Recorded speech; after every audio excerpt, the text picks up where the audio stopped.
Protein helps you build lean muscle, like cottage cheese. Protein keeps you full. Protein like cottage cheese. Here's a high-protein cottage cheese muffin recipe. Protein powder is cost-efficient. Combine it with cottage cheese. Protein recipe. Cottage cheese. Protein-packed muffin. Cottage cheese. Protein chips. Cottage cheese. Cottage cheese. Cottage cheese. Cottage cheese. Cottage cheese. Cottage cheese. Cottage cheese. Cottage cheese. Oh God, how long was I asleep for? 10 years. Oh. Well, I had a crazy dream. Everything had protein in it. Oh, it is. What? Yeah, it's all over TikTok. You can't escape it. TikTok? Like the Kesha song? The people watching are getting really annoyed how long this intro is. Can you please just get to the point? Oh, yeah, totally. What's the point? 10 years ago, you started eating a high-protein diet. Results, let's see them. Okay, sure. Let's do that. Yes, so for the last 10 years, I've been consuming a high-protein diet, which you'll see all over social media. So I want to talk about my results, what the science says, and if it was worth it. Because protein's expensive. To start off, let's go over my protein origin story. Why the hell did I start a high-protein diet back in the day? 15 years ago, I blew out my knee playing college basketball. During that time, I had to rehab my knee, so I was spending a lot of time weightlifting in the gym, and I fell in love. Back then, I knew protein was important, especially post-workout, but that was kind of the extent of my knowledge. It was the era of clean eating on Instagram. Think chicken, rice, broccoli. Fast forward to 10 years ago, I was competing in bodybuilding. Yeah, Keltie! And my obsession with protein began. The golden rule, 1 gram of protein per pound of body weight. For me, that was around 110 to 130 grams of protein a day. And this is where the protein became the foundation of my meal. Up to this point, I just had meals. That was kind of it. And I was like, oh, well-balanced meal. But now it was like, have your protein source, map the rest of your plate around that. Whether it be a chicken breast, eggs, protein shake, protein powder. During this time, about 10 years ago, it was the if it fits your macros era, and I was deeply in it. The mindset, how could I turn every meal, snack, even baked good into a protein-packed good? This was before protein was in. Back in this day, it was kind of like people knew about it, but it was a very subsect of the bodybuilding industry, and you got exhausted from just eating chicken and eggs. So as someone with a sweet tooth, you start creating recipes like cheesecake, muffins, all these things of how you can incorporate protein powder and eggs to kind of make a sweet treat. And I just started doing that because in my mind, protein equaled muscle growth. As a bodybuilder, all I cared was muscle growth. Therefore, protein was the foundation of my entire diet. And with it being if it fits your macros, it was also went from the clean eating, which was just like whole foods to the extreme, to the if it fits your macros of realizing no, you can incorporate other foods as long as they fit your macros towards your goals. And there's a lot of problems in that area, but I am grateful that looking back now, it did lay the foundations of just having protein at every single meal be second knowledge. So there's no way I was getting less than that 1 gram per pound of body weight, which we'll talk about later, because that's not necessarily a recommendation for everyone, but there's no way I wasn't getting it. If anything, I was more likely to go over than under. But back then, this was weird. This was not a common thing. It was in the subsect, but suddenly now, everyone is obsessed with protein. Everybody, let's talk about it. Why is everyone obsessed with protein? Well, there's some valid reasons because protein kind of is the bee's knees. That's a lame thing to say, but it has a lot of benefits. Aids in muscle recovery and repair, supports hormone production in some cases, keeps you full longer, which reduces cravings and hunger for some people. It helps maintain muscle mass while we age and for sports performance, and some cases even supports immune function. Especially for women, protein is great. And guess what? It won't bulk you up. And I think it's just that there's so much more education on TikTok and people are starting to realize that, oh, there was this myth a long time ago, which we'll talk about later on in the video, myths of protein, because there's a lot, is that protein made you bulky. And now because there's more people like registered dietitians online and we just get so much more education, people are starting to realize oh no, actually protein won't bulk you up. It will keep you fuller longer and help support muscle growth, which will give you that lean look everyone's desiring. Speaking of the lean look, let's talk about me quitting bodybuilding though and shifting into more just a general health and wellness. When I quit bodybuilding 7 years ago, I did keep the high protein habit. And this is also kind of the start of my YouTube career. I've been doing it beforehand, but about 7 years ago, I really took it seriously. And this is the era of YouTube challenges, like the crazy ones. We're gonna try and liquefy a chicken breast What has my life become? And therefore, I had a very chaotic training routine. And with that, I still had the mindset of protein being the foundation. So I made sure to get my protein in. My carbs and fats were definitely more of like a second thought, which is where some of the problematic parts in my protein journey is it was always the foundation to every meal, thinking that would be aiding in performance and health and longevity at the sacrifice sometimes of carbs and fats, which have so many benefits. But let's talk about how I did it. How I made it a habit, because some of you watching are like, oh yeah, this sounds nice, but like I can't get in enough protein. How the heck did I do it? And it was about slowly building habits and like meals I enjoyed that allowed it to just like become a default. Like I said, I'm more likely to get over 130 grams of protein a day than less. So here's what I did. One, I have a sweet tooth, so I learned a lot of ways to get sweet treats that have protein. Overnight oats with Greek yogurt or protein powder. I love a smoothie loaded with frozen berries and a protein powder. Just a Greek yogurt topped with everything under the sun I could possibly put on. And yeah, I do love a Bearbell/Grenade protein bar when I'm lazy. I also am lucky I grew up in a meat loving family. I did not have an almond mum. I had a butter and bread mum.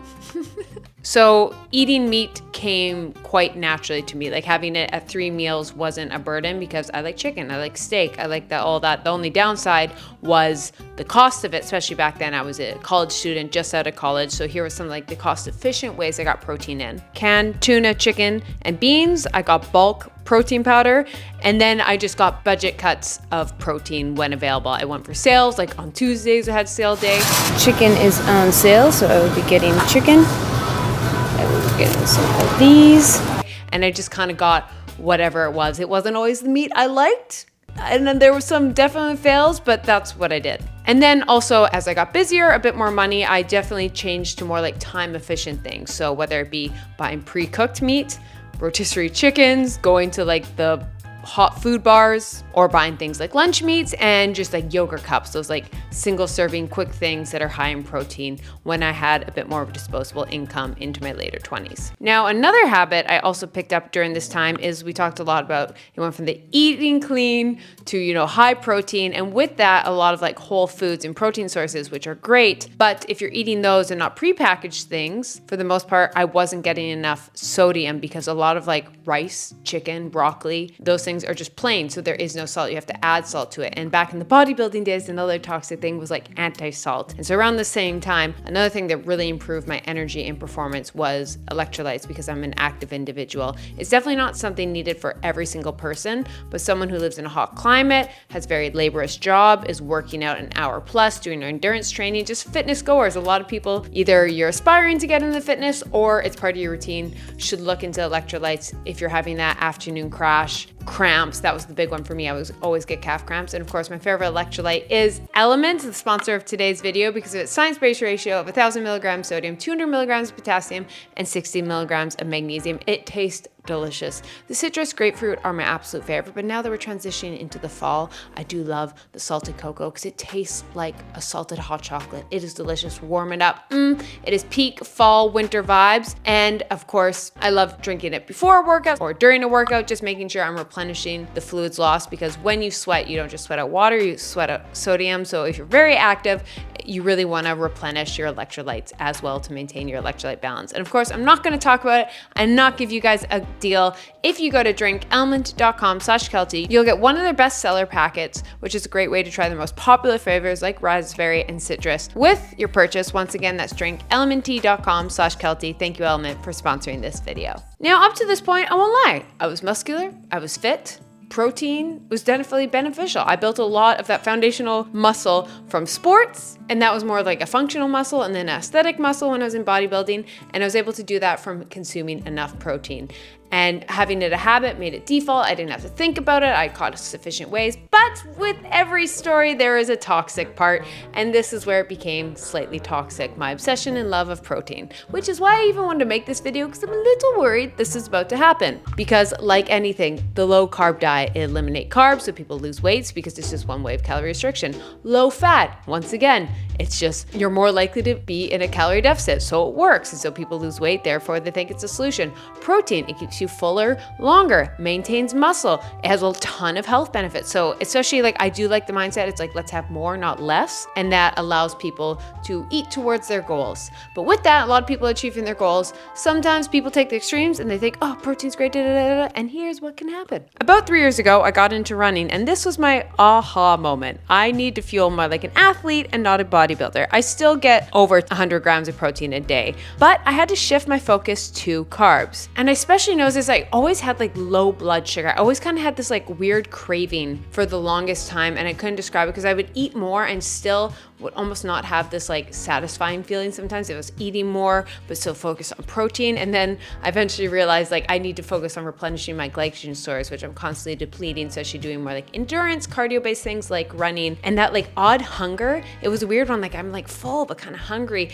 And I know this is very layman terms, but I was like, I wasn't replenishing my glycogen stores enough. And I do feel like I had that like craving all the time. Now I make sure to eat a bunch of carbs the night before my runs. I will have a carb source beforehand, like a bagel or oats, and I will have sugar/quick digesting carbs during my run to prioritize energy and just quick digestion. And I had to rewire my brain because it's a funny thing. And I just want to say this is like the hierarchy of the protein. You don't care about having protein at your diet, but that's not good. So you eventually start to realize, oh, I should have protein at most meals because then I'll make sure to get enough for the entire day. But there becomes a slippery slope because then you feel you can't have a meal without protein. And I had to remind myself, if you have a meal without protein, it's just a big thing of pasta. That's okay. Like I had to realize like before I go for a run, if I just have a bagel, that's okay. You don't need to pair it with protein. Just make sure to get protein for the entire day. But this one meal, this one pre-workout, one post-workout doesn't have to have protein. And I had to switch my mind and be like, it's okay to just have carbs. You can do that.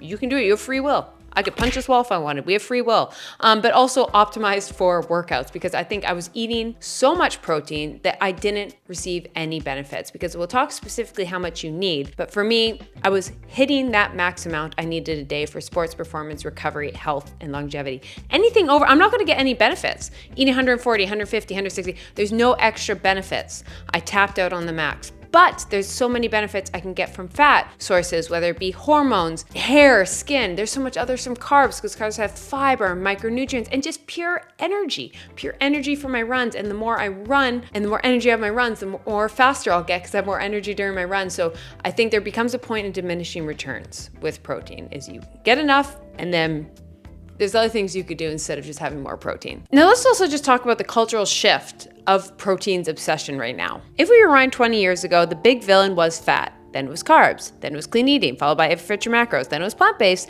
then it was clean girl whole foods, and now it's protein. And I think we're reaching the peak, because when I go on TikTok, I see like 50-gram meals of protein, whether it be protein baked goods, protein pasta, even David's, the new protein bar. I know it's a marketing thing. It's hilarious. It's genius marketing because what is their whole thing? They're like the highest protein to lowest calorie ratio protein bar that tastes good on the market. So they found the highest protein to calorie ratio meat and now they're selling it. It is hilarious. Moral story, great marketing. And that's one other factor is let's talk about just accessibility to protein because where there's popularity, there's marketers. And where there's marketers, they'll try and sell you something. Between 2020 and 2024, General Mills filed 78 protein-related patents, 5% more than the 5 years prior. And why is this? Because it's selling. There's many factors, whether it just be more of a demand for it. Some people link it to Ozempic, but more of the story is there's a lot of just decline in snack sales, specifically in the US. And what people are really looking for is higher protein sources. So what have people done? Everything has protein in it. It's protein cereal, protein popcorn, protein muffins, protein chips. Why can't I have chips and a piece of chicken? Why does it have to be a protein chip? Don't get me wrong, I sometimes love a protein baked good. There's these protein donuts, Body Energy Club, love. Don't get me wrong, there's nothing wrong with it. It's just getting insane. And I think it's because 5-ish years ago, TikTok came out, and I do feel that people in general became more educated on nutrition. Add that with the rise of Ozempic and weight loss, and people are just looking for healthier options. There's many factors that could impact it, but regardless, major companies have seen a decline in snack sales, so they shifted towards more calorie conscious and high protein options. And I just want to remind you, you can just have a bowl of cereal. Maybe have an egg on the side to get your protein. You don't have to have protein cereal. It's a great way if you're not getting your protein in to have these things.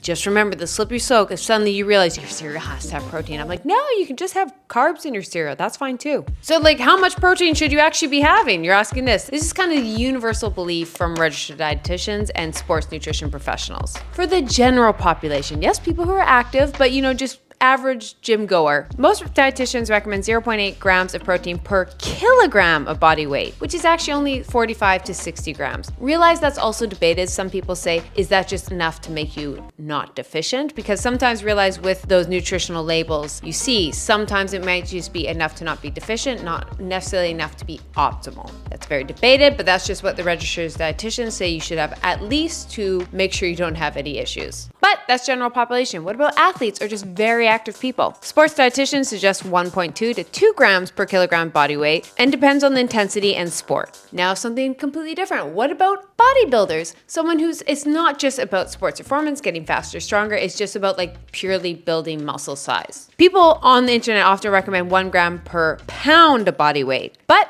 they sometimes have to sacrifice carbs and fats to do that, especially during their cut phases, which is not necessarily healthy long-term, and hormones can take a hit, especially in women. So realize there's a sacrifice. Like bodybuilding isn't health, it isn't sports performance, it is a sacrifice for aesthetic goal, and that is their whole thing. And no shame on that. If that's what people want, they love. I just realized like that's the sacrifice they take, is because at all costs they want to maintain muscle. Sometimes, if done strictly, they'll eliminate carbs and fats quite severely while maintaining protein, which allows them to keep the most muscle possible.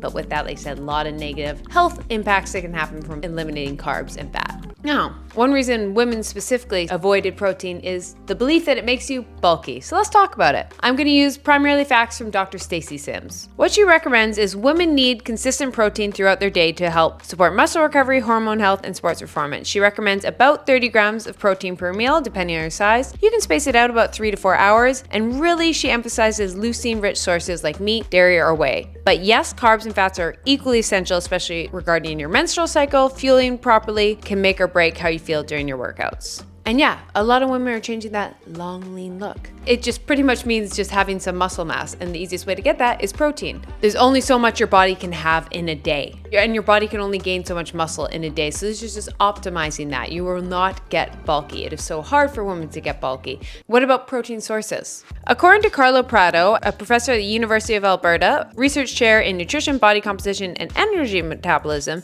she says, when choosing protein sources, it's important to consider what each one has to offer. In addition to having all 9 essential amino acids, which are the building blocks of protein, animal protein tends to have a higher protein density, more iron, vitamin D, and B12. For example, 100 grams of beef contains about 32 grams of protein compared to the same measure of beans, which has only about 8.1. Beef also has significantly more leucine, the amino acid responsible for muscle growth. Animal proteins help build muscle more than plant protein, she says, which is the bottom line when it comes to preventing muscle loss. But plant protein has its benefits too. It's often rich in fiber, low in calories, and low in fat. Many sources of plant protein, such as peanut butter and legumes, are also inexpensive. With the right guidance, vegans and vegetarians can meet all their protein requirements with plant-based sources, according to her. And that's one other thing. Yes, you're going to get a lot of those amino acids, a whole complete protein, when you have meat sources, but there is ways to do it in a vegan and vegetarian way. Especially there's like you can combine different things. I think it's like if you combine like rice and beans, it makes a whole protein. So just realize your protein sources matter, but you can make do with the right education depending on your dietary restrictions. Now let's bust some myths. 1, does protein make women bulky? No, it doesn't. Building muscle takes time, training consistently. Protein helps with muscle tone and recovery, not turning you into the Hulk. That is drugs. Myth number 2, the more protein, the better. We talked previously, no, you'll hit a point of diminishing returns. As much as you get, pretending if you're a general population athlete or bodybuilder, anything past that, you're just losing the benefits that you get from carbs and fats. And last myth, your meal has to have protein in it. Meals can serve several different purposes: fuel, recovery, and enjoyment. Yeah, it's totally valid to eat something just for the point of joy. It's totally a thing. And not every plate needs 30 grams of protein, which I had to learn. I'm saying this as someone who, if I could go back in time and tell my younger self this, I'm like, not every meal has to get protein. Make the habit so most do, but it's totally fine if it doesn't happen. Which leads me to my results after 10 years. Yeah, I still eat over 100 grams of protein a day. It's just by default. I probably haven't had less than that, and I don't know, unless I'm on vacation or something. So how about my body composition? 1, no one on the internet has me in a natty or not thread. Let's put it that way. Not a single one, and I'm a little bitter about it. All these other YouTubers, natty or not, is this nat? Never Keltie. Never Keltie. No. Why? Because I don't look like I juice, because I'm not bulky. And after 10 years of doing protein, I did not turn into the Hulk. So if you're scared of getting bulky, just say, Keltie. Definitely natty. No. Start the rumors, people. I'm just praying one day someone, comes natty or not. I'm like, clearly. Yeah. It's always everyone else. It's always lean beef patty. It's never me.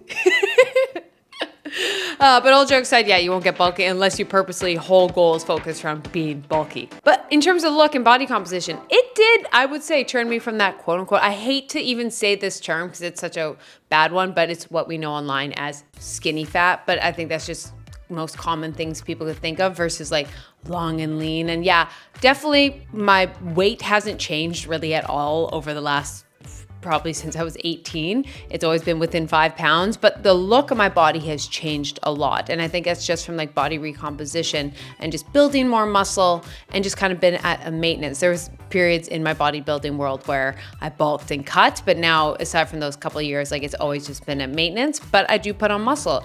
And also with that, I did put on a lot more muscle when I was very muscle focused in bodybuilding. And I've definitely lost some of it just because I don't train in that way anymore, and definitely I don't train for aesthetics, but I have maintained quite a bit of muscle over the last several years, despite my training being so inconsistent at times with challenges. And I do think one thing about that was muscle memory, but also just maintaining enough protein in my diet. And the biggest thing for me is just longevity. Obviously, I've got plenty of years to live, hopefully, but one of the biggest indicator of longevity and a health span and lifespan is muscle, not just BMI, muscle. And one of the easiest ways to do that, weight train, eat enough protein.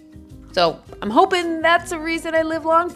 Knock on wood, knock on wood. That's even a scary thing to say. I guess the best way I can say this is like, that's the thing I'm doing now for the future. And it's helped me with strength and speed, which has helped me with my running and just any kind of activity / sport I do. I do think it's just having the recovery and the building blocks for my muscles to recover and build back stronger and faster. 2, for sports performance, help me recover faster so I'm less sore. But third, the second part of that though, is it also did have a point of diminishing returns, and I saw more benefits once I realized how much protein I need and no longer going over that and making sure to just focus on carbs and fats as the foundation, especially when I get into more sports performance, of how much the energy I get from carbs are going to fuel my workouts, which will result in better results. So not thinking protein is the only thing for sports performance. Hormones, I haven't seen any negative or positive effect. I get hormone panels and things are good. I've never had a kidney stone, or that's like one fear. I feel like I have good liver health. I think that's one thing. People are like, excessive liver. I have great liver function, blood work, so great. And then mentally, it's just a nice habit that I had to focus on a little bit. But I think it was just over the last 10 years is I have that habit, it's default. I've also just found protein sources I like, so it's easy. And that would be my biggest takeaway. At the end of this, that's the biggest takeaway, is just find a couple protein sources you like, and so you can kind of default to it.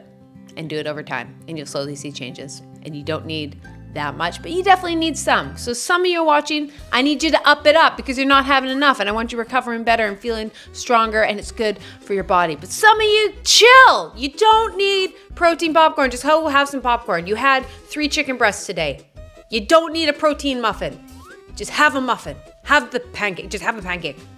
Some of you, I'm going to challenge not to put protein powder in your pancakes. Because you got an egg white omelet on the side. You're fine. You're fine. Some of you, add that protein powder in the pancake. And it's very gray. It's very gray. But for me, it was, I need to learn to add it. And then I had to learn not to always add it.